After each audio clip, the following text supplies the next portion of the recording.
Good afternoon, this is Sean Golden with Golding & Golding, here to discuss the basics of how the US tax system works involving citizens of the United States.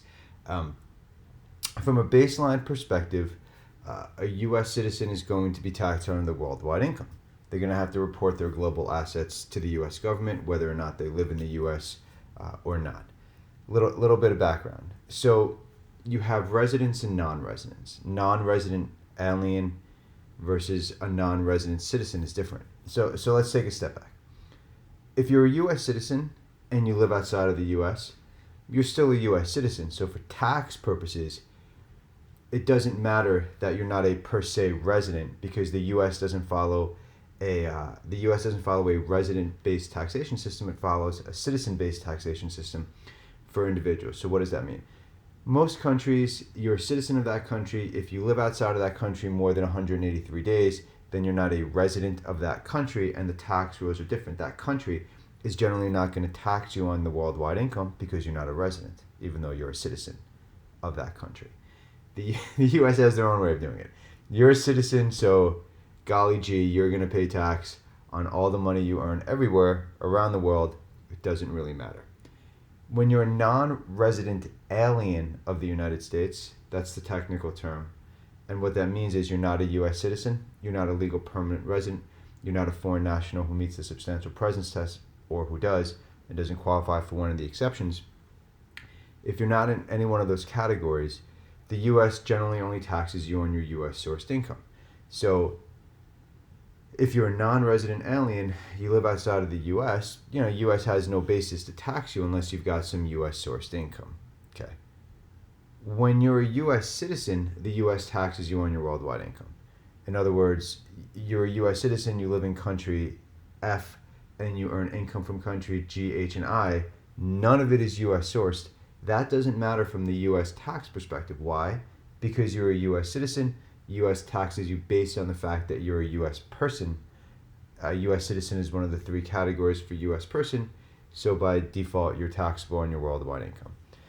Now, even though you're taxable on your worldwide income, you may be able to offset some of that income, right? If you've paid some foreign tax on the income that was generated, then you may be able to claim a foreign tax credit. It's not always dollar per dollar. There's a whole equation that you do. You have some carryover possibly if you have additional foreign income in subsequent years, but that's the baseline perspective, right?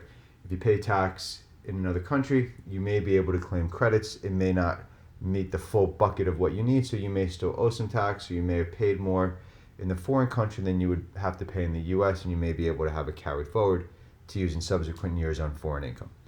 There's also something called the foreign earned income exclusion.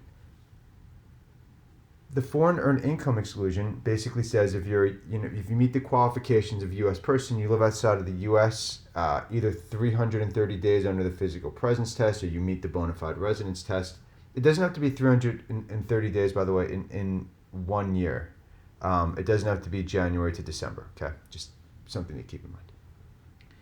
Then you can exclude up to 105,000, it adjusts for inflation, of your U.S. income from your tax return if you're filing joint.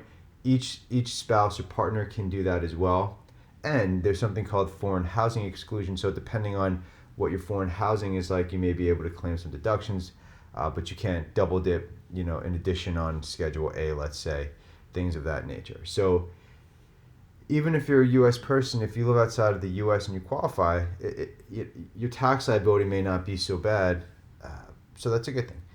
Offshore reporting. Okay. In addition to the U.S. tax, there's also the dilemma, let's call it, of the reporting. U.S. also requires U.S. citizens, legal permanent residents, foreign nationals who meet the substantial presence test to report their worldwide assets to the U.S. government. Bank accounts, investment accounts, other financial accounts, assets, entities, things, trusts, things of that nature. So some of the basics generally have to do FBAR, which is for Foreign Bank and Financial Accounts, FATCA, which is the Foreign Account Tax Compliance Act. There's some overlap between FBAR and FATCA, but they're not mutually exclusive. You may have to file both in the same year, or you may have an asset or account that falls onto one but not the other, such as stock certificates would fall under FATCA, but unless it was in an account, then it wouldn't be reportable on the FBAR. Certificate itself is not reportable on the FBAR. You've also got If you've got passive foreign investment companies like holding corps or holding entities or mutual funds or CCOVs, those are reportable, much more complicated. If you've got a foreign corporation, foreign partnership, things of that nature, foreign rental property, the income is reportable. The assets are generally reportable as well, depending on what the value of the company is and what the ownership is will help determine which category you fall into in terms of reporting. If you're out of compliance and you haven't heard from the big bad IRS yet, you may still be able to get into compliance. There's various programs available if you're willful or just can't certify under penalty of perjury that you're non-willful.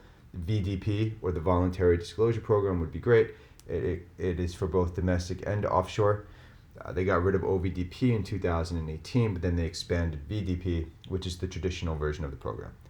If you're non-willful, a lot more options available. Streamline filing, domestic, streamline offshore. Sorry, they're both streamline offshore. Streamline domestic for US residents or those who don't qualify for foreign resident status. Streamline foreign for foreign residents. Delinquency procedures and reasonable cause. We have lots of free information available on our website. You can always reach out and schedule a reduced fee initial consultation if you think it's appropriate. Again, my name is Sean Golding with Golding & Golding. Thank you for your time. Enjoy the rest of your day.